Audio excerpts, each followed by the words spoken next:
નમસ્કાર. ફરી એકવાર આપણે મનોવિજ્ઞાનની ખૂબ જ અગત્યની શાખા સલાહનું મનોવિજ્ઞાન કાઉન્સેલિંગ સાયકોલોજીના ધ્યેય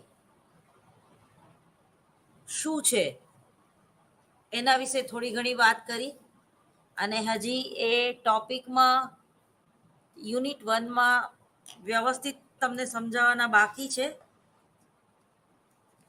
વિદ્યાર્થીઓને ખાસ વિનંતી કે પહેલા 4 લેક્ચર જે સલાહના મનોવિજ્ઞાનમાં મેં ભણાવ્યું એ એકવાર રિફર કરી જવું, જેથી કરીને મનોવિજ્ઞાનની જે ખૂબ જ અગત્યની એવી એક શાખા વ્યવહારુ શાખા, તો એના વિશે તમે વધારે સારી રીતે પરીક્ષામાં ન્યાય આપી શકો. આપણે સલાહની પ્રક્રિયા વિશે જોઈ ગયા કે એ પ્રોસેસ કઈ રીતે થાય છે. એમાં જે જુદા જુદા સોપાનો છે, કુલ 7 સોપાનો છે. એમાં પહેલા સોપાન વિશે આપણે વાત કરી ગયા. પહેલું સોપાન છે અસીલના આગમનનો હેતુ શું છે, એના વિશે આપણે કાલે ઘણી બધી ચર્ચાઓ કરી. બીજું છે સલાહ સંબંધી સ્થાપનો, એટલે કે સાયુજ્ય સ્થાપન કઈ રીતે કરવું, એ પણ એક કલા છે. એ પછી છે સંરચના અને ધ્યેય નક્કી કરવા, એના વિશે આપણે ડિસ્કસ કરી ગયા. ચોથું હતું સમસ્યાનું સ્પષ્ટીકરણ કરવું. બરોબર, ઘણીવાર સમસ્યા શું છે એ અસીલને ખબર નથી પડતી, એ પોતે સ્પષ્ટ નથી હોતો કે એને શું સમસ્યા છે. સમાયોજન એટલે શું, કુસમાયોજન એટલે શું, બરોબર. નાચતા ન આવડે તો કે આંગળું વાંકું છે, એટલે દોષારોપણ પ્રવૃત્તિ. બચાવ પ્રયુક્તિઓ એટલે શું, એ બચાવ પ્રયુક્તિઓ જ્યારે વારંવાર આપણે એનો ઉપયોગ કરીએ છીએ અને હંમેશા દોષનો ટોપલો અન્ય ઉપર જ્યારે આપણે ઢોળીએ છીએ, ત્યારે આપણે આપણા અહમને બચાવવા માટે વારંવાર જુદી જુદી બચાવ પ્રયુક્તિનો ઉપયોગ કરી છે. દાખલા તરીકે પીછેહટ એ અંતિમ પ્રકારની બચાવ પ્રયુક્તિઓ છે. પીછેહટ કરવી એટલે ના, મારે યુદ્ધ લડવું જ નથી. અર્જુનનું જે ઉદાહરણ છે બંધ બેસે છે. કેમ તો કે સામે મારા સગાવાલા જ છે, હું મારા ભાઈઓને મારીને શું કરીશ, અથવા તો યુદ્ધ હું જીતી જાઉં તો પણ એનું શું મહત્વ રહેશે, કારણ કે મારે મારા લોહી, મારા અંગત જે છે, મારા દાદા પરદાદા છે, ભીષ્મ પિતામહ છે, એની સાથે યુદ્ધ કરવાનું છે. એટલે એ કાઉન્સલિંગ કરે છે શ્રી કૃષ્ણ અને અર્જુનને કહે છે કે શા માટે યુદ્ધ લડવું અનિવાર્ય છે. તો આને પીછેહટ કહેવાય. જ્યારે કોઈ પ્રવૃત્તિમાં તમે પીછેહટ કરો છો તો એ પ્રવૃત્તિ તમે નથી કરી શકો એમ એ ભય છે તમને, અથવા તો એ પ્રવૃત્તિ કરીને પણ મને જે રિઝલ્ટ મળશે એ ઘણું બધું ગુમાવીને મળશે એવું. દાખલા તરીકે કોઈને કમાવાની ઈચ્છા હોય કે ભાઈ 1 મહિનામાં મારે 1 લાખ રૂપિયા કમાવા છે, પણ 1 લાખ રૂપિયા કમાવા માટે એઝ એ કાઉન્સલર જે તમારે ડિગ્રી લેવાની હોય તો કે ના, ડિગ્રી નથી લેવી, જેમ ચાલે છે એમ ચાલવા દો, તો આને બચાવ પ્રયુક્તિ કહેવાય. જે વ્યક્તિ વારંવાર બચાવ પ્રયુક્તિઓ કરે છે એ અંતે મનોભાર અનુભવે છે, એ વ્યક્તિ ડિપ્રેશનમાં જાય છે અને આજુબાજુમાં રહેલી વ્યક્તિઓ એને દુશ્મન લાગે છે ટૂંકમાં. એટલે સમસ્યા શું છે એને ખબર નથી પડતી. સમસ્યા પોતાનામાં છે, પોતાનામાં અમુક વર્તન વિકૃતિઓ છે, પોતે અમુક ફોબિયાથી કે અમુક બાબતથી પીડાય છે, પોતે બાયસ છે, પોતે પૂર્વગ્રહથી પીડાય છે, પોતે એક ફ્રેમ બાંધી લીધી છે કે આનેથી વધારે હું તો કંઈ કરી જ નથી શકવાની. આપણા સમાજમાં જે સ્ત્રીઓ છે એ ભલે ડબલ પીએચડી કેમ ના હોય, પણ એને પોતે સ્વીકારી લીધેલું છે કે નોકરી પૂરી કરીને હું આવું એટલે મારે જ મારા પતિને પાણીનો ગ્લાસ અંબાવવાનો છે, મારે જ ચા બનાવવાની છે, મારે જ મારા બાળકોનું ધ્યાન રાખવાનું છે અને મારે જ રસોઈ કરવાની છે. આપણા સમાજમાં પુરુષ ક્યારેય હેલ્પ નથી કરતો. જો કે હવે આધુનિક યુગમાં આ બધું શક્ય છે કે દરેક પ્રકારનું કામ બધા વહેંચીને કરે છે, પણ લગભગ હજી પણ 70% ફેમિલીમાં આજે પણ સ્ત્રી ગમે એટલી સમાજમાં પ્રતિષ્ઠા ભોગવતી હોય, ગમે એટલો એને એ આઈએલટીએસ ઓફિસર કેમ ના હોય, પણ ઘરે આવીને તો એ એક પતિની ભારતીય નારી અને પત્ની તરીકે જ રહેવાનું પસંદ કરે છે. એ પોતે એવું સ્વીકારેલું છે કે હું સ્ત્રી છું એટલે મારે જ કરવાનું. મારો પતિ મારા પગ ન દબાવી શકે, મારો પતિ કપડાં ન સૂકવી શકે, અથવા તો મારે મોડું થઈ ગયું હોય તો દાળ બાફવા એ ન મૂકી શકે. કારણ કે પુરુષ જે છે આપણા સમાજમાં એ વસ્તુને શરમજનક ગણે છે, અને જો કોઈ પુરુષ એની પત્નીને મદદ કરાવે છે તો સમાજ એને બાયડી ગેલો કહે છે. આને કહેવાય બાયસ, પૂર્વગ્રહ. પહેલેથી નક્કી કરી લેવું કે આ પ્રકારનો પુરુષ એ માવડીઓ કહેવાય, આ પ્રકારનો પુરુષ એ બાયડી ગેલો કહેવાય, આ પ્રકારનો પુરુષ જે છે એ સ્ત્રીણ પ્રકારનો કહેવાય, કે એનામાં સ્ત્રીના ગુણ વધારે છે. દાખલા તરીકે કોઈ પુરુષ સરસ મજાનો ડાન્સ કરતો હોય, ડાન્સર હોય, એ કથક કે ભારતનાટ્યમમાં આગળ વધવા માંગતો હોય, એનામાં સ્ત્રી જેવી નજાકત હોય, તો સમાજ એને જલ્દીથી અપનાવશે નહીં. એવું લાગશે કે ભાઈ આ કઈ આપણે બાવરચી થોડું બનાય, આપણે ડાન્સર થોડું બનાય, એ તો સ્ત્રીનું કામ છે. જો મોટી મોટી હોટલોમાં રસોઈયા વધારે હોય છે, કોઈ લેડી નથી હોતી, અને એ પાછું આપણે સ્વીકારીએ છીએ. પણ ઘરમાં કોઈ પુરુષ કામ કરે કે રસોઈ કરે તો એ આપણને અજુગતું લાગે છે. જો કે હવે તો જાહેરાતના મનોવિજ્ઞાન દ્વારા પણ ઇનડાયરેક્ટલી આપણું કાઉન્સેલિંગ થતું હોય છે. અક્ષય કુમારની જાહેરાત આવે જ છે કે એ પોતે પોતાની પત્નીને પેલા ગરમ મસાલાની જાહેરાતમાં કે સરસ મજાનું રસોઈ કરીને એને ખવડાવે છે. પણ જલ્દીથી એ વસ્તુ આપણને આપણા ભેજામાં ઉતરતી નથી, કારણ કે પરંપરાગત આપણે આપણા ફાધરને કે દાદાને ક્યારેય રસોડામાં વઘાર કરતા જોયા નથી, ક્યારેય એની પોતાની પણ પથારી ઉપાડતા જોયા નથી. અમુક પુરુષો તો એટલા બધા ડિપેન્ડન્ટ હોય છે કે નાયા પછી બૂમ પાડે, ટુવાલ આપજે તો, અથવા તો એ જ્યારે બહાર જાય ત્યારે એના પગમાં બૂટ છે એ પણ એની પત્ની પહેરાવતી હોય છે.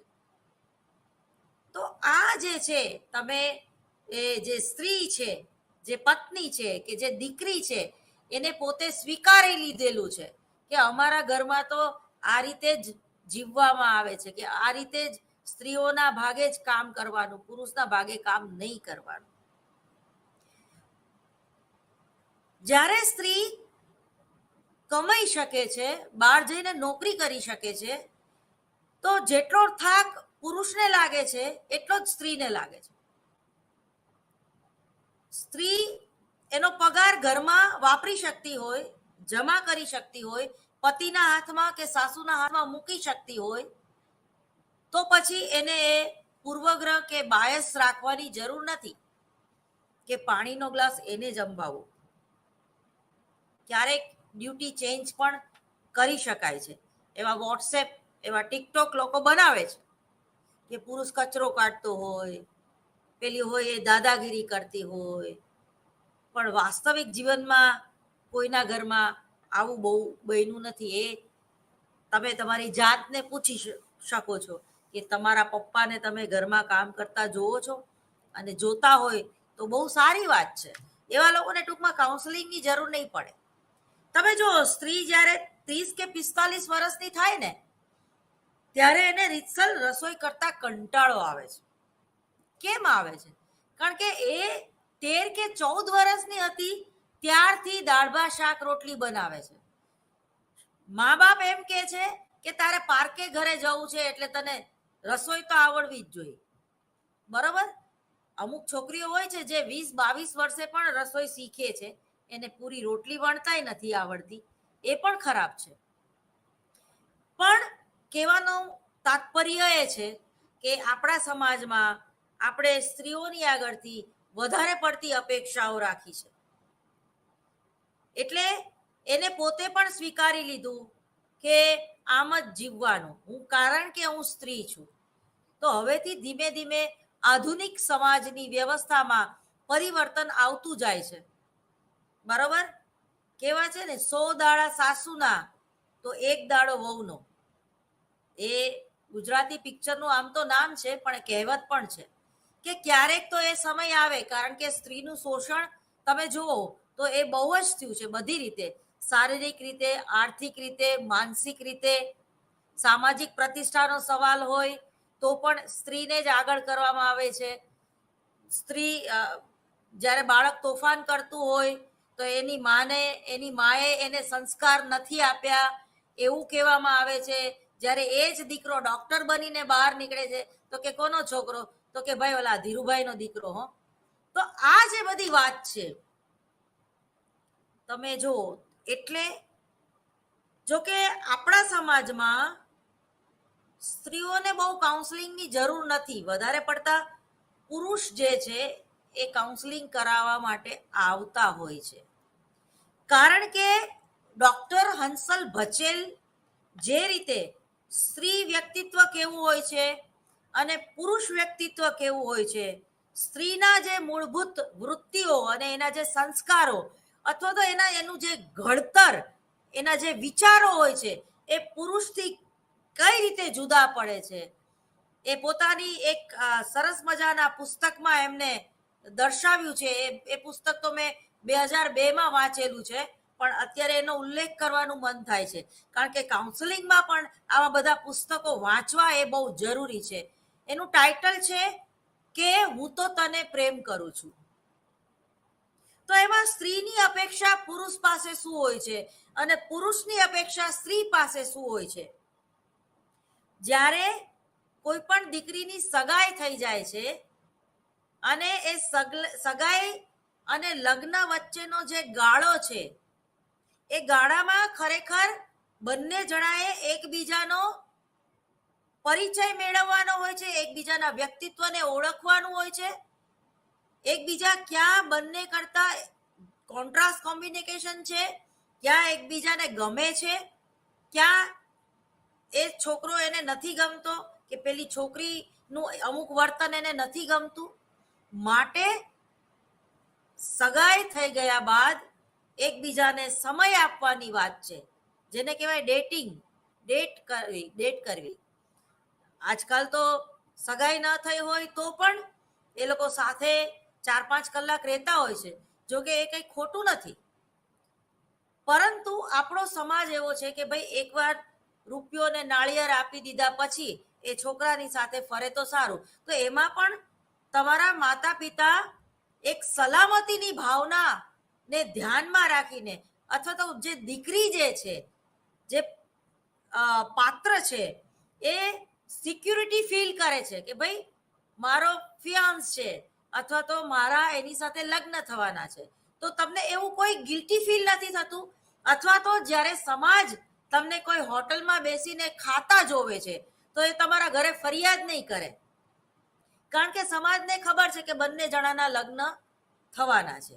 એટલે ફ્લર્ટ કરવાની કે થોડીક છૂટછાટ લેવાની એક સમાજ જ એને મોકળું મેદાન આપી દેતું હોય છે. તો એ સારી વાત છે. પણ ત્યારે ખરેખર આપણે શું કરીએ છીએ? તમને કયો કલર ગમે? તો પેલો એમ કહે છે કે મને પર્પલ કલર ગમે. ઓકે, બીજે દિવસે પર્પલ કલરનો ડ્રેસ પહેરીને પોતે જે છોકરી છે આવશે. કેમ? તો કે પોતાને ભલે પર્પલ કલર ના ગમતો હોય, પોતે ક્યારેય ભલે ના પહેર્યો હોય, એને બરોબર સારોય ન લાગતો હોય, છતાંય એ એના ફિયાન્સને કે એના બોયફ્રેન્ડને પર્પલ કલર ગમે છે એટલે પર્પલ કલરના ડ્રેસ પહેરશે, પર્પલ કલરનું પર્સ રાખશે, પર્પલ કલરના જૂતા પણ પહેરશે, ઉપરથી નીચે બેન્ટ વાજાની જેમ એ પર્પલ થઈને આવશે. તો આનો મતલબ શું છે? ના, આવું ના કરવું જોઈએ. તને પર્પલ કલર ગમે છે તો તું પહેર, મને ગમશે ત્યારે હું પહેરીશ. પણ જ્યારે આપણે એને સરેન્ડર થઈએ છીએ કે હું એને ગમી જઉં, અથવા તો એ કેમ કરું, મેરા પતિ મેરા દેવતા હૈ. આપણી સંસ્કૃતિમાં એને ઈશ્વરથી પછીનું સ્થાન આપવામાં આવે છે અને સ્ત્રી જ હંમેશા પુરુષને પગે લાગે છે. એવું જરૂરી નથી. દાખલા તરીકે જ્યારે આપણા શાસ્ત્રમાં લખેલું છે, એટલે કહું છું, કામ શાસ્ત્રમાં લખેલું છે કે ફર્સ્ટ નાઇટ હોય છે, સ્ત્રી અને પુરુષ જ્યારે પહેલી વાર સુહાગરાત જેને કહેવામાં આવે છે એમાં ભેગા થાય છે, ત્યારે એકબીજાના વિચારોથી, વ્યક્તિત્વથી તો પરિચિત હોય જ છે. પરંતુ સ્ત્રી એ સૌંદર્યનું પ્રતીક છે, એ શક્તિનું પ્રતીક છે, એ માતા પણ બને છે, ભવિષ્યમાં સર્જન કરે છે ટૂંકમાં. એટલે એના રિસ્પેક્ટ સાથે પુરુષ એને પગે લાગે છે. આ કામશાસ્ત્રમાં લખ્યું છે. જાતીયતાનું લગ્ન અને જાતીય મનોવિજ્ઞાન, મેરેજ એન્ડ સેક્સનું મનોવિજ્ઞાન, એમાં પણ જુદા જુદા આસનોનો ઉલ્લેખ છે અને એમાં આ બાબત સ્પષ્ટ કરવામાં આવી છે કે પુરુષ છે એ સ્ત્રીને પગે લાગે છે એની જ્યારે સુહાગરાત હોય છે ત્યારે. અને ઘણા સાઉથ ઇન્ડિયન ફેમિલીમાં તો આજની તારીખે એવો રિવાજ છે કે બેડરૂમમાં હંમેશા જે પુરુષ છે એ સ્ત્રીને રિસ્પેક્ટ આપે છે અને પગે લાગે છે. આપણા ગુજરાતીઓ આ વાતથી સાવ બિચારા અજાણ હશે અને અત્યારે જે મને સાંભળી રહ્યા હશે એને પણ બહુ નવાઈ લાગતી હશે, પણ આ એક વાસ્તવિકતા છે. તો ટૂંકમાં જે સમસ્યા છે એનું સ્પષ્ટીકરણ કરવું. એ ટોપિક પછી આપણે આવીએ છીએ 5મા ટોપિક ઉપર કે સમસ્યાઓ તેમજ ધ્યેયો સાથે કામ પાર પાડવું. સમસ્યાઓ અને ધ્યેયો સાથે કામ પાર પાડવું. તો આ તબક્કો નક્કી કરવા માટે અગાઉનો તબક્કો સફળતાપૂર્વક પાર પાડવો ખૂબ જ જરૂરી છે.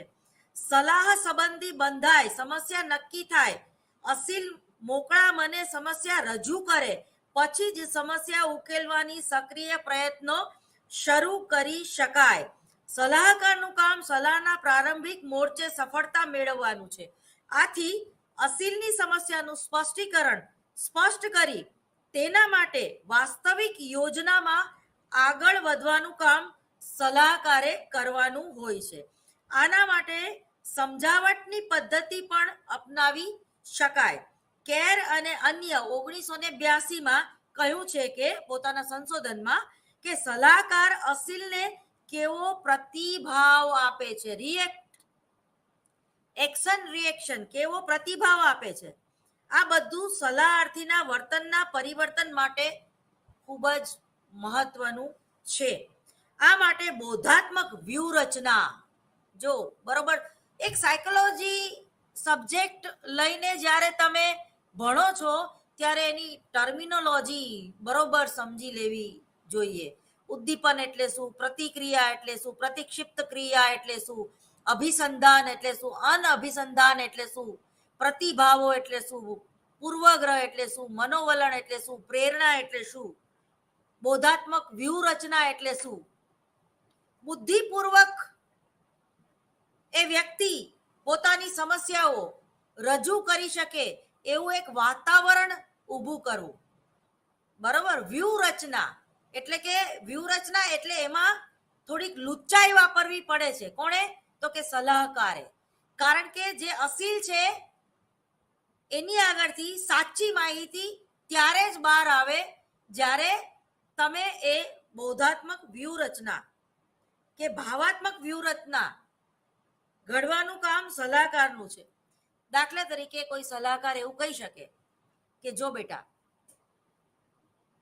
ડિપ્રેશન તો બધાને આવે.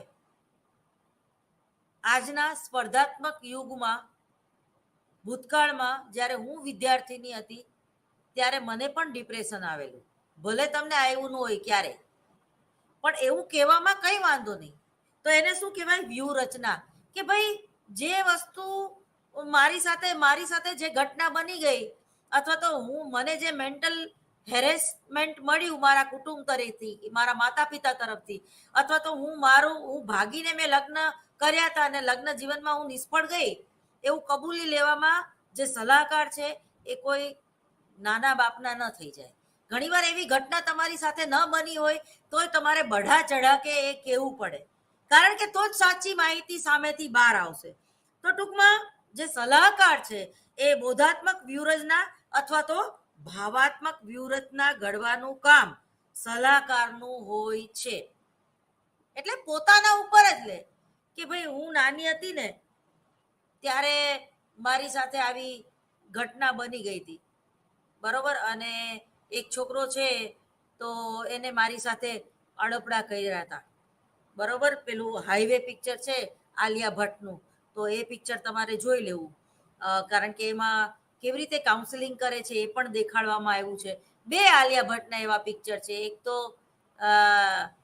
જિંદગી એ સમથિંગ, એમાં શાહરૂખ ખાન અને આલિયા ભટ્ટ છે, અને બીજા પિક્ચરમાં આલિયા ભટ્ટ જ્યારે મીન્સ એ નાનપણના ભૂતકાળના અનુભવો, ફ્રોઈડ જે આપણને વાત કરી ગયા કે આપણને લોંગ ટાઈમ સુધી યાદ રહે છે, તો એમાં આલિયા ભટ્ટનું જે કેરેક્ટર છે, તો એમાં જે એ ત્યારે જે બિચારી 5-6 વર્ષની હતી ત્યારે ડેરી મિલ્ક તને આપું, ચોકલેટ આપું, એવી રીતના એને અંકલ જે એમના ફેમિલીના એના દાદાની ઉંમરના હતા, અને એના ટૂંકમાં એના જે ફાધર છે એના દાદાના સગા ભાઈ હતા, એવી રીતે, એટલે કુટુંબીજન જેને કહેવાય, બરાબર. એ આવીને એનો મિસયુઝ કરતા હતા, એટલે એને ફ્લર્ટ કરતા હતા અને એને ટોયલેટમાં લઈ જતા હતા અને એના સાથળ ઉપર એને બેસાડતા હતા અને એને એની હારે ટૂંકમાં જેને કહેવાય કે અજુગતું વર્તન કરતા હતા. તો એ બાબતથી જે છોકરી છે એની માને ફરિયાદ કરે છે, તો પછી એની માં એમ કે ચૂપ, આજે તે મને આ વાત કરી, હવે પછી કોઈને નહીં કહેતી. અને એ તો અંકલ છે, અંકલ એવું કરે તો ચાલે. એટલે જો સ્ત્રી સમાજમાં કેટલી દબાયેલી છે, પોતાના સંતાનને પણ એ, કારણ કે એને બીક છે સમાજની, એને બીક છે કે હું મારા પતિને કહીશ, અથવા તો મારા પતિ એમના ફાધરને કહેશે અને એમના ફાધર ને એમના ભાઈનું શું રિએક્શન હશે. તો આપણો સમાજ છે એ પુરુષ નામના પ્રાણીથી આટલો બધો દબાઈ ગયેલો હોય છે. તો એની જે અસર છે એની યંગ એજમાં શું, એને પુરુષ જાત ઉપર નફરત થઈ જાય છે, અથવા તો એને એના કુટુંબ ઉપર, કુટુંબમાં રહેલા પુરુષો ઉપર નફરત થઈ જાય છે. અને પછી એ જ્યારે વિકી કૌશલના પરિચયમાં આવે છે કે કોઈ હીરો બહારના કોઈ પુરુષના, તો એના ઉપર જલ્દીથી એ વિશ્વાસ નથી કરી શકતી કે બધા, એને તો એમ છે કે બધા પુરુષ આવા જ હોય. તો એનું પછી જે કાઉન્સેલિંગ થાય છે તો એમાંથી પણ તમને ઘણી બધી માહિતી મળી રહેશે. તો સમસ્યાઓ તેમજ ધ્યેયો સાથે કામ પાર પાડવું, તો એમાં જેમ મેં તમને કીધું કે બોધાત્મક વ્યૂહરચના અથવા તો ભાવાત્મક વ્યૂહરચના જે છે એ સલાહકાર ગોઠવતો હોય છે. 5માના પેટા વિભાગમાં આવે છે, એમાં એ સલાહ ઉકેલ પ્રક્રિયાના સોપાનો. સલાહ ઉકેલ પ્રક્રિયાના સોપાનો. સલાહ સમસ્યા ઉકેલ સાથે સંકળાયેલી હોય છે. શેની સાથે સંકળાયેલી હોય છે? સમસ્યા સાથે. સમસ્યા ઉકેલનો તબક્કો તેમાં મેળવેલી માહિતી ઉપર આધાર રાખે છે. તેમાં બંને પક્ષની સક્રિયતા જરૂરી છે. ડેવિડ કાપુઝસી અને અન્ય 1995માં આમાં સલાહ પ્રક્રિયાની શું સુવિધા આપવી એનું નિર્દેશન કરેલું છે, અને એ સૂચના આપવી વગેરે સમાવેશ એમાં થતો હોય છે. જ્યારે અસીલની પ્રવૃત્તિઓમાં બોધાત્મક અને ભાવાત્મક બાબતોનું પુનઃ મૂલ્યાંકન કરવામાં આવે છે. અહીં બેઠક દરમિયાન અને બેઠક પછીના સમયમાં સમાવેશ થાય છે અને ધ્યેય સાથે સુસંગત ન હોય તેવા વર્તનને દૂર કરવા. તમે જુઓ કે ઘણીવાર જે અસીલ છે ને એ ટોપિક ચેન્જ કરી નાખે છે. થોડીક વાર એની સ્કૂલની વાત કરે છે, થોડીક વાર મમ્મી પપ્પાની વાત કરે છે, થોડીક વાર એના બોયફ્રેન્ડની વાત કરે છે, થોડીક વાર કોઈ પોલિટિકલ લેવલ ઉપર વાત કરે છે, થોડીક વાર એ નાનપણના જે એના અનુભવો છે એને લઈને મૂંઝાય છે અને એકદમ રડવા માંડે છે અને પાછો સ્ટોપ થઈ જાય છે. બરોબર, ભૂતકાળના કોઈ મિત્ર જેને ગુમાવ્યો છે એની વાત કરે છે, કોરોનામાં જે પોતે પીડા અનુભવી અને મરતા મરતા બચી ગયો એની વાત કરે છે. તો આવી ઘણી બધી એ વાત કરે છે કાઉન્સેલિંગ દરમિયાન, 45 મિનિટ કે 50 મિનિટ દરમિયાન. તો તમારે એક સલાહકારને કઈ વાતને ફોકસ કરવી, એ સલાહકાર પણ ઘણીવાર અસમંજસમાં પહોંચી જાય છે. પરંતુ સલાહકારે એ સમજવું જોઈએ જે પેલા 4 ટોપિકમાં કે મૂળ સમસ્યા શું છે. માથું તો દુખે છે પણ પેટમાં 24 કલાક દુખે છે, એટલે અહીંયા પેટ ન દુખે એની ટ્રીટમેન્ટ કરવાની છે. પેટ જેવું મટી જાય એવું માથું મટી જશે. ઘણીવાર નથી હોતું કે આપણું ઇન્ટરવ્યુ હોય અથવા તો નેટ કે સ્લેટની એક્ઝામ હોય અથવા તો પીએચડીની વાયવા હોય તો તમને રીતસર માથું દુખવા માંડે. તમારી અંગત વ્યક્તિ સાથે જ્યારે તમારે ઝઘડો થાય ત્યારે તમે અપસેટ થઈ જાઓ છો, તમારું માથું દુખવા માંડે છે. પછી તમે ગમે એટલી સિગરેટ પીવો, ગમે એટલી પાન પરાગ ખાઓ કે ડ્રગ્સના રવાડે ચડી જાઓ, છતાં એ તમને એની અસર નથી થતી. પણ જેવું તમારું કાઉન્સેલિંગ થાય અને એ વ્યક્તિ કે પરિસ્થિતિ સાથે જ્યારે તમારું સમાધાન થઈ જાય અને ઓટોમેટિક તમને માથું દુખવાનું બંધ થઈ જાય. એ માથું દુખવાનું સિગરેટ પીધી તોય બંધ ન થયું, પાન પરાગ ખાધી તો પણ બંધ ન થયું, કે કોઈ ડ્રગ્સના રવાડે ચડ્યા તો પણ બંધ ન થયું. પણ જેવી નોકરી મળી ગઈ કે જેવું ઇન્ટરવ્યુ તમારું આવી ગયું, તમે પાસ થઈ ગયા, અચાનક તમારું માથું કે તમારી જે કઈ માંદગી હતી એ ગાયબ થઈ જાય છે. તો આ જે બાબત છે, દાખલા તરીકે તમને હિસ્ટેરિયાનો એટેક આવે છે, એટલે કે તાણ, એપિલેપ્સી, એ શા માટે આવે છે? તમારા શરીરમાં કોઈ પ્રોટીન વિટામિનની ઉણપ છે કે તમે એટલા બધા ઇગોઇસ્ટિક છો કે એ ઈગો જ્યારે નિષ્ફળ જાય છે ત્યારે તમે પોતે અંદરથી હાર નથી માનતા, તમે તમારા વિચારોને વળગી રહ્યો છો, પણ એનું રિએક્શન ક્યાં આવે છે કે તમે એપિલેપ્સીના ભોગ બને છો, તમને તાણ આવે છે. અથવા તો પેરાલિસિસનો અટેક શા માટે આવે છે? તો એના માનસિક કારણો પણ છે કે જે વ્યક્તિ ઇગોઇસ્ટિક હોય અને જળ પ્રકૃતિની હોય, એ પોતાનો તો કૂટે જ રાખે, એ જતું કરવાની એનામાં કોઈ ભાવના જ ન હોય અને ક્રૂર વ્યક્તિ હોય, તો એ પેરાલિસિસનો એને એટેક આવે છે.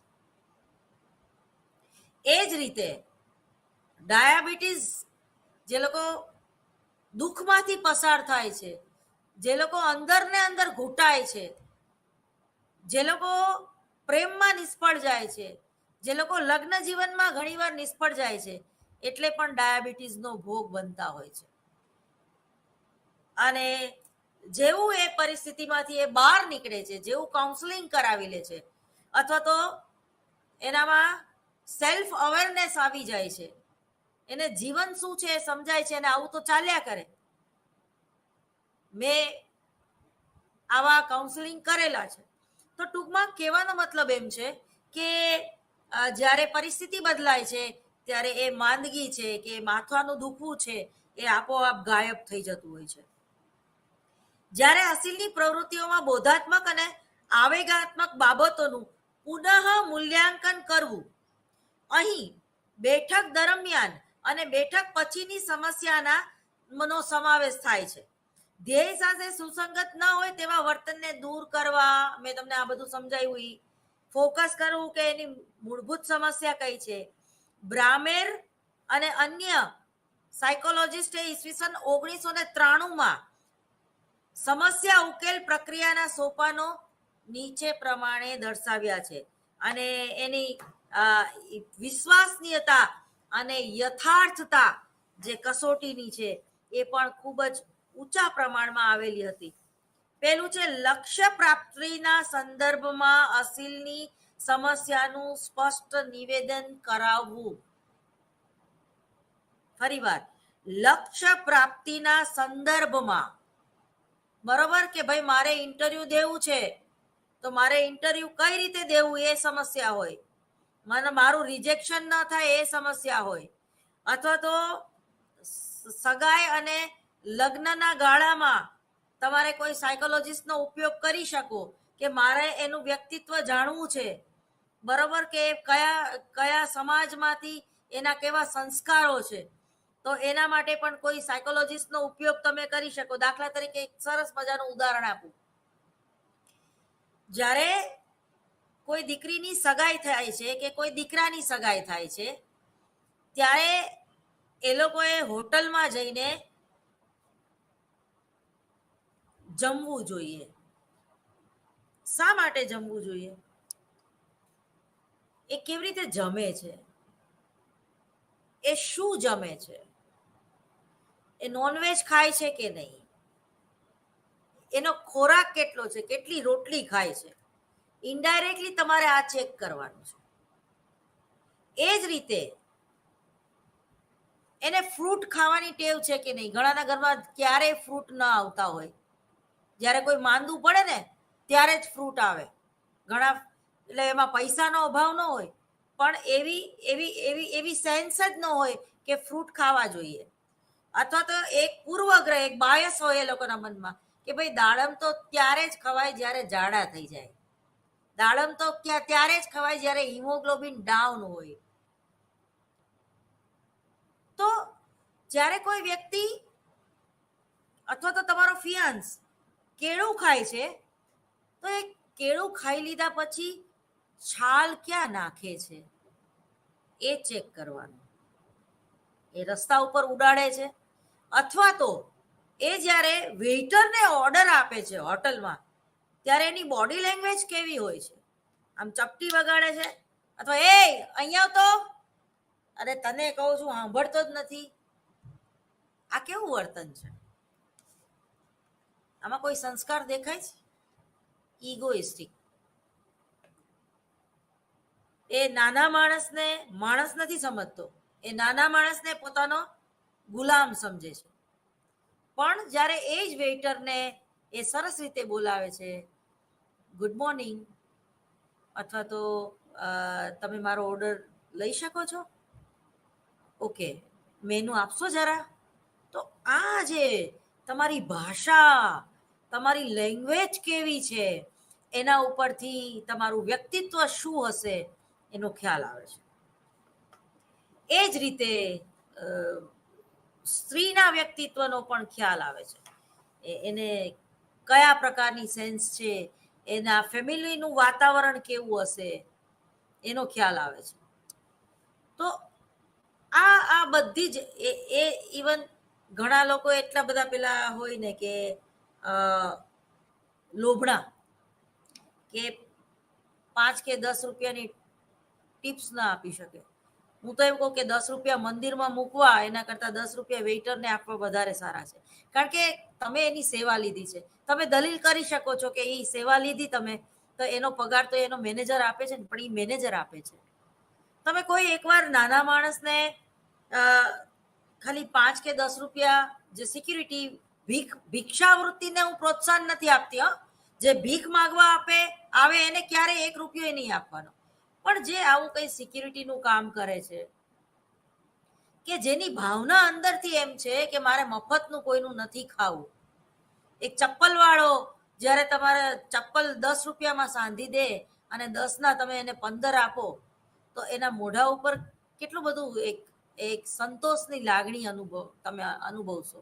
અને એ સંતોષની લાગણી તમે અનુભવશો ને, અને તમને એના મોઢા ઉપર એક હાસ્ય અને એ જે તમને રિસ્પેક્ટ કરશે, અને એ તમે ક્યારેય નહીં ભૂલી શકો.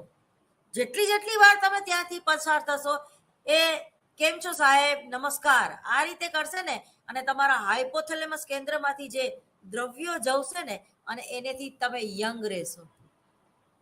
કંઈ પણ કરેલું ક્યારેય નિરર્થક થતું નથી, પણ આપણામાં નોલેજ નથી કે એનો શું ઇમ્પેક્ટ પડે છે. એનું નોલેજ નથી આપણી આગળ. ફરી વાર કહું છું, ભિક્ષાવૃત્તિને ક્યારેય પ્રોત્સાહન નહીં આપવાનું, પણ જે લોકો કામ કરે છે અને એ કામનું વળતર જ્યારે એ લોકોને ઓછું મળે છે, અથવા તો એ લોકો 10 ના 15 રૂપિયા નથી લઈ શકતા, એટલી એ લોકોમાં ઈમાનદારી હોય છે, ત્યારે તમે સમજીને એને 15 રૂપિયા આપો. તમે મંદિરમાં દર્શન કરવા જાઓ છો, ખાસ કરીને જે લોકો પંજાબી છે, તમે ક્યારેય ગુરુદ્વારામાં જાઓ તો તમને જે અનુભવ થશે એ અદ્ભુત અનુભવ છે. હું નાટકો લઈને જ્યારે દિલ્હી જતી હતી, ત્યારે અમે બધા આર્ટિસ્ટો ત્યાં ચાંદની ચોકમાં જે ગુરુદ્વારાની જગ્યા છે, હોટલ છે, ત્યાં અમે રોકાતા. તો ત્યાં સવારમાં પોરમાં, એટલે કે 4 વાગ્યામાં એક એમના એ મિનિસ્ટરનું નામ હું ભૂલી ગઈ, એ મિનિસ્ટર પોતે આવે અને તમારા જે જૂતા હોય એ જ્યારે તમે મૂકો, એને સાચવવા માટે આપો એના કબાટમાં, તમને એ નંબર આપે કે ભાઈ 22 નંબરના જૂતા તમારા છે. અને જ્યારે તમે દર્શન કરીને બહાર નીકળો ત્યારે જૂતા ચકાચક એ સાફ કરીને રાખે. અને તમે એનો એ પાછા મર્સિડીઝ કારમાં આવે છે અને એ તમારા જૂતા સાફ કરે છે, કારણ કે એ લોકોના ધર્મમાં લખેલું છે કે કોઈ પણ કામ નાનું નથી. અને એ લોકો એવું સમજે છે કે દર્શન કરવા તમે જાઓ અને એ પુણ્ય જે તમને મળે એનાથી વધારે પુણ્ય જે દર્શન કરવા વાળી વ્યક્તિના જૂતા સાફ તમે કરો છો ને, તો એ તમને, એટલે તમે આ પ્રક્રિયા, આ ઘટના જ્યારે તમે વારંવાર કોઈના જૂતા સાફ કરો છો ત્યારે તમને કોઈ કામ નાનું નથી લાગતું. એ બાયસમાંથી તમે મુક્ત થાવ છો, એ પૂર્વગ્રહમાંથી તમે મુક્ત થાવ છો. એટલે ખરેખર આ ધર્મ નહીં, પણ એક સાયકોલોજીકલ ટ્રીટમેન્ટ છે. અને જ્યારે કોઈ મિનિસ્ટર કક્ષાની વ્યક્તિ આ પ્રકારનું વર્તન કરતી હોય ત્યારે નાની વ્યક્તિ જે છે એની આગળથી જરૂરથી પ્રેરણા લેશે કે યાર, એ મિનિસ્ટરને કોઈના ચપ્પલ સાફ કરતા શરમ નથી આવતી, તો યાર હું કઈ ખેતનો મૂલી. તો આવી એ લોકોમાં 1 કલાકની ડ્યુટી હોય છે રીતસલ. ઘણા કચરા પોતા ત્યાં કરે છે, ઘણા વાસણ ઉટકે છે. એ જ રીતે ત્યાં મફતમાં એ લોકો, જે તમે ત્યાં જમવા જાઓ તો એ થાળી પીરસતા નથી, તમારે આ રીતે ત્યાં આમ ખોબો ધરવાનો હોય છે અને એ તમને રોટલો આપે કે જે કંઈ રસોઈ બનાવી હોય એ આપે. તો આ એક મર્યાદાની વાત છે કે તમે એનો રિસ્પેક્ટ કરો છો, એ ખોરાકનો રિસ્પેક્ટ કરો છો. તો ઘણી બધી આવી જગ્યા છે જ્યાં તમારું આપોઆપ કાઉન્સેલિંગ થતું હોય છે. તમે મોરારી બાપુની કથા સાંભળો છો ત્યારે પણ તમારું કાઉન્સેલિંગ થતું હોય છે. ત્યારે પણ જો તમે ચેક કરો, તમારામાં સેલ્ફ અવેરનેસ હશે, સ્વનિરીક્ષણ કરવાની સૂઝ હશે, તો તમારે ક્યારેય કાઉન્સેલિંગ નહીં કરાવવું પડે. તો ટૂંકમાં લક્ષ્ય પ્રાપ્તિના સંદર્ભમાં અસીલની સમસ્યાનું સ્પષ્ટ નિવેદન કરાવવું. બીજું છે સમસ્યા ઉકેલ અથવા તો નિર્ણય લેવાની પ્રક્રિયાનું વર્ણન કરવું. નિર્ણય લેવાની પ્રક્રિયા એટલે શું? નિર્ણય કઈ રીતે લઈ શકાય? નિર્ણય લેતી વખતે કયા કયા પરિવર્તનોને ધ્યાનમાં લેવા જોઈએ વગેરે બાબતો આમાં આવે. એ પછી છે મુલાકાત, એટલે કે અસીલને કેસ સામગ્રી અને મૂલ્યાંકનના સાધનો દ્વારા પ્રાપ્ત થયેલી માહિતીની તુલના કરવી. જો મનોવિજ્ઞાનના સંશોધનો, મનોવિજ્ઞાનના અભ્યાસો કેવા પ્રકારના હોય છે? તો કે તુલનાત્મક. તો તુલનાત્મક શા માટે? બરાબર, તુલનાત્મક અભ્યાસો શા માટે હોય છે? કમ્પેરિઝન સ્ટડી આપણે કેમ કરીએ છીએ? તો કે એક વ્યક્તિત્વને જાણવા માટે, એક સમાજને જાણવા માટે, એક સંસ્કૃતિને જાણવા માટે બીજી સંસ્કૃતિ કેવી છે એનું કમ્પેરિઝન જ્યારે તમે કરો છો ત્યારે જ તમને ખબર પડે છે કે જૈન ધર્મ અને મુસ્લિમ ધર્મમાં કઈ સામ્યતા રહેલી છે.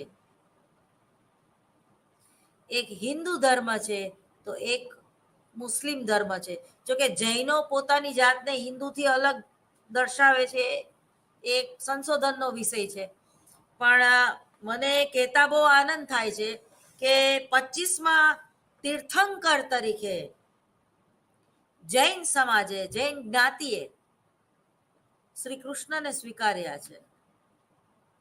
એટલે હવે જૈન સમાજમાં જળમૂળથી પરિવર્તન આવશે, કારણ કે કૃષ્ણ છે એ પૂર્ણ પુરુષોત્તમ છે અને એ તો વૈભવી છે પોતે. એને કોઈ વસ્તુ કે કોઈ નિયમમાં રહીને જીવવાની સલાહ આપણને આપી જ નથી. જેવો દેશ એવો વેશ. જ્યારે મહાવીર સ્વામીએ તો અતિ જેને કહેવાય ને કે તપ અને શરીરને ક્ષીણ કરી દેવું, એકટાણા ઉપવાસ, ચોવિયાર, તો આ બધું કૃષ્ણમાં નથી આવતું. બરોબર, એને એ કૃષ્ણમાં તો ચોરી નહીં ખાવું એમ. બરોબર, એટલે હવે 25માં તીર્થંકર તરીકે એમને સ્વીકાર્યા છે તો 100% એ લોકોના ધર્મમાં પણ પરિવર્તન જોવા મળશે. થોડુંક વિષયાંતર થઈ ગયું, માફ કરજો, પણ ટૂંકમાં આ પણ બધું કાઉન્સલિંગના જ તમે જુઓ તો ઇનડાયરેક્ટલી એક ભાગ છે. મગજ હંમેશા ખુલ્લું રાખો, લિસનિંગ એટલે કે સાંભળવાની વૃત્તિ તમારામાં હોય, નવું જાણવાની વૃત્તિ હોય તો તમે ડિપ્રેશનનો ભોગ નહીં બનો. ચોથું છે પ્રાપ્ત સામગ્રીની ચર્ચા કરવી અને વૈકલ્પિક કાર્યોની યોજના બનાવવી. પ્રાપ્ત સામગ્રીની ચર્ચા કરવી અને વૈકલ્પિક કાર્યોની યોજના બનાવવી. કાઉન્સલિંગ કરતી વખતે પણ અત્યારે જે કંઈ હું બોલી ગઈ એવું અસીલ સામે તમે બોલો, અને અસીલ જો જૈન હોય તો એનામાં પણ કેટલું નોલેજ છે એ આખો ખ્યાલ આવશે, અથવા તો એ ધર્મને કઈ રીતે લે છે, અથવા તો ધર્મ પ્રત્યેના એના કેવા વિચારો છે એ જાણીને પણ એની જે દુખતી નસ જે હોય, અથવા તો એવું તમે કહેશો તો એ નહીં માને, પણ તમારા ધર્મમાં આવું લખ્યું છે ને તમે નોનવેજ ખાઓ છો, ભલામણા નોનવેજ ખાવાથી તો ક્રોધ વધારે આવે, અથવા તો તમે તામસી પ્રકૃતિનો ભોગ બનો છો. તમે તો જૈન છો, તમારે તો ડુંગળી લસણ પણ ના ખવાય, અને 4.5 મહિના તો તમે કંદમૂળ પણ નથી ખાતા, અને તમે મુરગી ખાઓ છો. આવું કાઉન્સેલિંગમાં તમે કહી શકો. કારણ કે હું માંસાહારીની વિરોધી નથી, પણ માંસાહારી થવાથી અથવા તો એ પ્રકારના ખોરાક લેવાથી આપણા માનસ ઉપર કઈ અસર પડે છે એની મને ખબર છે. એટલે હું વારંવાર કહું છું કે જે વ્યક્તિને ક્રોધ બહુ આવે છે, જે વ્યક્તિ ડિપ્રેશનમાં છે, અથવા તો સી ફૂડ વધારે લે છે અને સ્કિન ડિસીઝ છે, જે લોકો સી ફૂડ ખાય છે એ લોકોને સ્કિન ડિસીઝ વધારે થાય છે. ખાસ કરીને ઘણા લોકો તો કરચલા ખાય છે, તો એ કરચલા ખાવાથી એની જે સ્કિન છે એનામાંથી ફોતરા ઉતરે જ રાખે છે, અથવા તો એને માથામાં વારંવાર ખોડો થાય છે. આવી જેને ઉંદરી કહેવાય દેશી ભાષામાં, એનો ભોગ બને છે. તો એની ચામડી જે છે, જો ફોરેનર્સની ચામડી કેવી છે, મગર જેવી છે. તમને દૂરથી ડુંગરા રળિયામણા દૂરથી જોવા ગમે ફોરેનર્સ, પણ એને ટચ કરો તો તમને ખબર પડે એ બહુ જ ગંદી ચામડી હોય છે એની, કારણ કે એ લોકો સી ફૂડ વધારે ખાય છે. એ રોગનો ભોગ બને છે. અને તમે જો અત્યારે તો વાતાવરણ કેટલું પ્રદૂષિત થઈ ગયું છે, અને કોઈ પણ કલરનો ઢગલો છે, કેમિકલ છે, એ પાણીમાં કે દરિયામાં છોડી દેવામાં આવે છે, અને એ દરિયામાં જ માછલી રહેતી હોય છે. હવે એ કેમિકલ જે ઝેરી પદાર્થ એમાં આવે છે, તો એ કેમિકલ નો ભોગ માછલી બને છે, અને એ માછલી તમે ખાઓ છો તો ખરેખર શું થયું? એટલે જો કે એ લોકોનો આપણે આભાર માનવો જોઈએ. આખી દુનિયામાં, આખા વિશ્વમાં 4%માંથી 3% એવા લોકો છે, એટલે 4 દિશામાંથી 3 દિશામાં એવા લોકો છે જે સી ફૂડ વધારે ખાય છે. તો આપણે એનો ખરેખર આભાર માનીએ કે એ લોકો સી ફૂડ ખાય છે, તો આપણો ખોરાક મગ, ભાત, રાજમા એટલા વધે છે. તો આપણે એ લઈ શકીએ છીએ. B positive. બહુ કોઈને સુધારવાનો પ્રયત્ન ના કરવો, વણમાં ગયેલી સલાહ ના આપવી. હવે પ્રાપ્ત સામગ્રીની ચર્ચા કરવી અને વૈકલ્પિક કાર્યોની યોજના બનાવી. હવે 5મું છે કસોટી નિદાનાત્મક સાધનોના ઉપયોગથી કાર્ય વિકલ્પો તૈયાર કરવા, યોગ્ય પદ્ધતિનો ઉપયોગ કરવો ટૂંકમાં. 6મું છે સુયોજિત રીતે કાર્યના સોપાનોનો અમલ કરાવવો અથવા તો કરવો. 7મું છે વાસ્તવિક જીવનને પ્રોત્સાહક એવી પરિસ્થિતિમાં આયોજન અમલમાં મૂકવું જોઈએ. 8મું છે ફલશ્રુતિનું મૂલ્યાંકન કરવું અને જરૂરી લાગે તો તે પ્રમાણે આયોજનમાં ક્ષતિપૂર્તિ કરવી. એટલે તમે ફેરફાર કરી શકો છો તમને રિઝલ્ટ ના મળ્યું હોય તો. સલાહ સંબંધમાં સલાહકાર અને અસીલ બંનેના ઘટકો ભાગ ભજવે છે. દ્વિપક્ષીય પ્રક્રિયા છે, આપણે પહેલા જ વ્યાખ્યામાં જોઈ ગયા. એક હાથે તાલી ન પડે. સલાહકાર એકલો નથી બોલતો, સામે અસીલ હોય છે, અને અસીલ જે કઈ સલાહ સાંભળે છે એનું રિફ્લેક્શન આપે છે, એ રિએક્ટ કરે છે. ઉદ્દીપન અને પ્રતિક્રિયા, ઉદ્દીપન અને પ્રતિક્રિયા, એક્શન રિએક્શન, આ સતત કાઉન્સેલિંગ દરમિયાન ચાલુ જ હોય છે. હવે એના પછીનો જે 6થો ટોપિક છે એ છે લાગણી અને અન્વેષણ. જો અહીંયા વિદ્યાર્થીઓ મારા વાલા, લાગણી એને પોઝિટિવ સેન્સમાં જ નથી લેવાની. ઘણીવાર આપણને રિઝલ્ટ ના મળતું હોય તો પણ આપણે એ વ્યક્તિને છોડી નથી શકતા. તો એવું કહી શકાય કે તમારામાં આવેગિક સ્થિરતા નથી, અથવા તો તમારામાં ધીરજ નથી. તમારામાં ધીરજ જો ના હોય, ધીરજ ખૂટી જાય તો તમે તમારા લક્ષ્ય તરફ પહોંચી શકતા નથી. તમારી લાગણીનો જ્યારે દુરુપયોગ થતો હોય અને છતાંય તમે તમારું શોષણ થવા દો, તો એ છે લાગણી જે છે એ સામેની વ્યક્તિ એની કદર કરવાના બદલે એ તમારી લાગણીનો, તમારા સ્વભાવનો, તમારા ગુણનો એનું શોષણ કરે છે. તો લાગણી અહીંયા આપણે વિધાયક અને નિષેધક બંનેને ધ્યાનમાં રાખીને જોઈશું. કારણ કે જે લોકોમાં ઇમોશનલ ઇન્ટેલિજન્સી હોતી નથી, એટલે કે આવેગાત્મક સ્થિરતા, કે આવેગ રીતે જે વ્યક્તિ પ્રતિબદ્ધ, સુસંગત હોતો નથી, એને જ કાઉન્સેલિંગ કરાવવું પડતું હોય છે. અસીલ લાગણીઓથી ગૂંચવાયેલો હોય છે. માનવી માટે લાગણીના પ્રશ્નો મહત્વના હોય છે. શા માટે? આપણી મૂળભૂત જરૂરિયાત છે. આપણે જ્યારથી આપણો જન્મ થાય છે ને ત્યારથી જ કામ, ક્રોધ, લોભ, મોહ, વાત્સલ્ય, કરુણા, દયા, આ બધા જ ગુણ અને અવગુણ સાથે આપણે જન્મીએ છીએ. આપણી એ મૂળભૂત વૃત્તિ છે. પૂર્વ જન્મના સંચિત કર્મોને આધારે આપણા વ્યક્તિત્વમાં અમુક ગુણ દોષ જન્મથી જ હોય છે. હવે એ ગુણ દોષને તમે વધારી કે ઘટાડી શકો છો, એને લુપ્ત કરી શકતા નથી. ઘર હોય ત્યાં કચરો થવાનો જ છે, ગામ હોય ત્યાં ઉકેળો હોય જ. પણ જ્યારે ઉકેડાનો અતિરેક થઈ જાય ત્યારે આપણે રોગના ભોગ બનીએ છીએ. એ ઉકેડો સાફ થવો જોઈએ.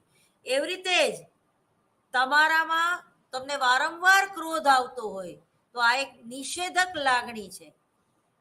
તો પણ તમારે કાઉન્સેલિંગ કરાવવું પડે, કારણ કે ક્રોધમાં ને ક્રોધમાં તમે તમારા હાથ પગ તોડી નાખો છો, સામેની વ્યક્તિને નુકસાન પહોંચાડો છો. ક્રોધમાં કોઈ વ્યક્તિ કોકનું ખૂન પણ કરી નાખતી હોય છે. જ્યારે તમે આ નિષેધક લાગણી ઉપર નિયંત્રણ મેળવી શકતા નથી ત્યારે તમે વિકૃતિનો ભોગ પણ બનતા જાઓ છો. ત્યારે તમને ડિપ્રેશન પણ આવે છે. તો ટૂંકમાં અસીલ લાગણીઓથી ગૂંચવાયેલો હોય છે. માનવી માટે લાગણીના પ્રશ્નો મહત્વના હોય છે. જેમ કે સમાજ તેનો બહિષ્કાર કરતો હોય, કોઈ તેને પ્રેમ આપતું નથી. આ બધા પ્રશ્નો લાગણીના છે. બરોબર? ઘણામાં એવું અતિરેક હોય છે કે મને કોઈ પ્રેમ નથી કરતું. પણ ભાઈ, તો તને કોઈ પ્રેમ ના કરે તો કઈ નહીં, તું બધાને પ્રેમ કરવા માંડ. ઓલું ગીત છે, યાદ આવે છે કે सब कुछ सीखा हमने ना सीखी होशियारी, सच है दुनिया वालों के हम हैं अनाड़ी.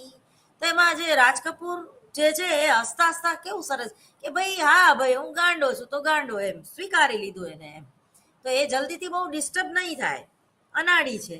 તો પણ ડાયા કહેવાતા પાગલોને ક્યાં ખબર છે કે પાગલ થકી જ આ દુનિયા ચાલે છે. કારણ કે પ્રેમમાં પાગલ બનવું ઘણીવાર જરૂરી હોય છે, પણ સમજીને પાગલ બનવું. કોઈ બનાવવા માંગે છે એટલે નહીં, મારે બનવું છે એટલે બનવું. એમ જો અસીલની લાગણીઓ હળવી થાય તો ઘણા પ્રશ્નો હળવા થઈ જાય છે. એ હકીકત છે. લાગણીઓ માટે અસીલની શાબ્દિક અને અશાબ્દિક અભિવ્યક્તિ ધ્યાનમાં લેવી જોઈએ.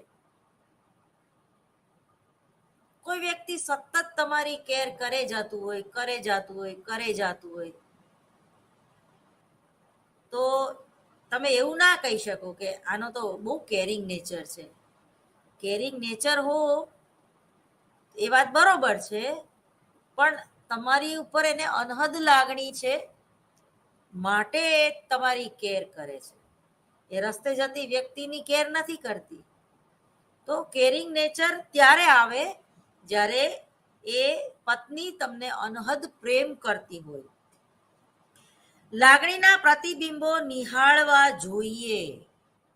જો લાગણીના પ્રતિબિંબો નિહાળવા જોઈએ.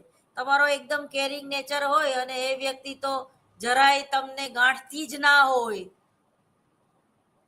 તો ક્યાં સુધી એ તમે જીરવી શકો છો? એ મહત્વનું નેચર છે. ભલે સામેની વ્યક્તિનો કેરિંગ નેચર ના હોય, પણ કમસે કમ જ્યારે તમને તાવ આવે કે તમારે કંઈક દાંતમાં પ્રોબ્લેમ થઈ ગયો હોય કે આંખના નંબર વધી ગયા હોય, ત્યારે તો તમારી હારે હોવી જોઈએ. તમે એને સરસ મજાનું રોજ ટિફિન તૈયાર કરીને આપો છો. એ દીવ કે દમણ ફરવા જઈને પાછા આવે છે અને તમને એને એ દીવ દમણ શિયાળાના હિસાબે એનું ગળું નહીં બેસી ગયું હોય ને એવું વિચારીને તમે એના માટે ગરમ પાણી તૈયાર કરીને રાખો છો કે આવે તો હું ગરમ પાણીના કોગળા કરાવી દઉં. એને ખબર છે કે મારો પતિ દીવ અને દમણ ગયેલો હશે કે ગયો છે તો એ દારૂ પીને આવવાનો છે, અને છતાં એના માટે ગરમ પાણીના કોગળા તૈયાર રાખે, તો એ કેરિંગ નેચર કહેવાય. અને છતાંય એ પુરુષ આવીને 3 દિવસ સૂઈ રહે અને પેલીને પૂછે નહીં કે 3 દિવસ તે શું કર્યું, તો પછી કમસે કમ ગરમ પાણીના કોગળા અથવા તો એને શરદીની દવા, જે આયુર્વેદિક ઉપચાર છે, એ તમે તૈયાર કરશો કે નહીં, એ તમારા વ્યક્તિત્વ ઉપર આધાર રાખે છે. અહીંયા હું એવી કોઈ ઊંધી સલાહ નથી આપતી, પણ આમાં લખ્યું છે એટલે કહું છું કે તમને એના ઉપર અનહદ લાગણી છે, પણ એ લાગણીનું પ્રતિબિંબ તમારા ઉપર ક્યાંય પડે છે ખરું? સ્ટોપ કરી દો આ વર્તન, કારણ કે અંતે એ તમને દુઃખ પહોંચાડશે. કારણ કે માણસ એ અપેક્ષાઓનું, જરૂરિયાતોનું પોટલું છે. કમસે કમ તમે જ્યારે કોઈનું આટલું ધ્યાન રાખો છો, તમારા પતિનું આટલું બધું ધ્યાન રાખો છો, ત્યારે એ જો તમને થેન્ક યુ પણ ના કહી શકતું હોય, અથવા તો તમારી સાથે બેસીને 5 મિનિટ વાત પણ ના કરી શકતું હોય, અને ગાંડાની જેમ રૂમ બંધ કરીને 3 દિવસ સૂઈ રહે, તો એ બહુ ચોખ્ખી અને સમજવા જેવી વાત છે કે એને તમારી ઉપર કોઈ જ લાગણી નથી. પરંતુ તમે આ સ્વીકારવા તૈયાર નથી કે એને મારા ઉપર લાગણી નથી. તમે શું કહો છો? હા, એ તો પહેલેથી જ એવા છે, એનો તો સ્વભાવ જ પહેલેથી એવો છે, એ તો મને લગ્ન કરીને આવીને ત્યારથી જ ખબર છે, એટલે હું કંઈ બહુ નથી. હા, પણ અમારા બેયને બહુ સારી મિત્રતા છે. એટલે આવા ખોટા ખોટા તમારી જાતને છેતરવાનું બંધ કરી દો. કારણ કે જો આ વર્તન ચાલુ રહેશે તો તમારે કાઉન્સેલિંગની જરૂર છે. ટૂંકમાં લાગણીઓ માટે અસીલની શાબ્દિક અને અશાબ્દિક અભિવ્યક્તિ ધ્યાનમાં લેવી જોઈએ. લાગણીના પ્રતિબિંબો નિહાળવા જોઈએ. આવું હું નથી કહેતી, એક સાયકોલોજિસ્ટ કહે છે. કેટલીક વાર સલાહકારે લાગણીશીલ કે ભાવુક અસીલને સાંભળવાનો હોય છે. આ માટે સેમ્યુઅલ ડી ગ્લેડિંગ નામના એક પુસ્તકમાં કાઉન્સેલિંગ એટલે શું એને 1992માં જણાવ્યું કે છે કે જે અસીલે પોતાના માતા પિતા ગુમાવ્યા હોય તેણે આવું કહી શકાય કે તમે ખરેખર દુઃખ અનુભવી રહ્યા છો. મને ખબર છે કે તમે કોરોના દરમિયાન તમારા માતા પિતાને ગુમાવ્યા છે, તમને દુઃખ થાય છે, એ મને ખબર છે, પણ એનો કોઈ ઉપાય નથી. હું તમારી મોટી બહેનની જગ્યાએ જ છું, હું તમારી માની જગ્યાએ જ છું. તમે મને કહી શકો છો કે તમારે શું તકલીફ છે, તમે અત્યારે કઈ પરિસ્થિતિમાંથી પાસ થઈ રહ્યા છો. આઈ અન્ડરસ્ટેન્ડ. તમે આ રીતે એની સાથે વાત કરી શકો. લાગણીનો સાર સંક્ષિપ્તમાં હોવો જોઈએ. અસીલ પોતાની સમસ્યા અંગે આંતરસૂઝ મેળવવાનો પ્રયત્ન કરે છે. ભાવિ સમસ્યાઓને હલ કરવાની શક્તિ વિકસાવે છે. કેટલીક વાર પોતાની જાતે આંતરસૂઝ મેળવી સમસ્યાનો ઉકેલ કાઢે છે. જો અહીંયા અસીલે એવું નથી કહેવાનું કે કોરોના દરમિયાન તમારા માતા પિતા મૃત્યુ પામ્યા તો હવે તમે એને ભૂલી જાઓ. આવું કહેવાય? શક્ય જ નથી. કોઈ પોતાના માતા પિતાને ગુમાવ્યા હોય કોરોના દરમિયાન તો એ ભૂલી નહીં શકે. પણ તમે હા એવું કહી શકો કે તમે એને સારી રીતે યાદ કરો. એ કોઈ સરકારી હોસ્પિટલમાં દવાના અભાવે મૃત્યુ પામ્યા છે, તો તમે એમની પાછળ કોઈ સરકારી હોસ્પિટલમાં પીડાતી વ્યક્તિની કેર કરો. એમાં પણ તમને તમારી માતાનું પ્રતિબિંબ દેખાશે. અથવા તો એવી કોઈ પ્રવૃત્તિ કરો કે જે તમારા માતા પિતાને ખૂબ જ ગમતી હતી. જલારામ મંદિરમાં જઈને તમે તમારો દાન નોંધાવીને એક પોઝિટિવ વેમાં જઈ શકો છો. કારણ કે તમારા મમ્મી છે એ જલારામ મંદિરમાં વારંવાર જતા, આવું તમે એને કહી શકો છો. પણ તમે એને ભૂલી જાઓ એવું નહીં. પણ ફરિયાદના સ્વરૂપમાં માતા પિતાને યાદ કરવા એના કરતા એમણે જીવનમાં કરેલા સરસ મજાના જે કાર્યો છે એને તમે આગળ ધપાવો, આવું કહી શકો. છઠ્ઠું છે કાર્ય યોજના ઘડવી.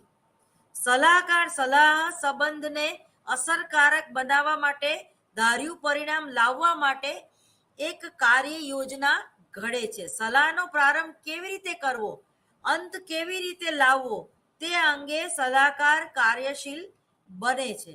સફળ સલાહનો આધાર સલાહકાર અને અસીલ વચ્ચેનો જોડાણ ઉપર આધાર રાખે છે. એટલે કે સાયુજ્ય સ્થાપન તમે કેટલું કર્યું છે એના ઉપર આધાર રાખે છે.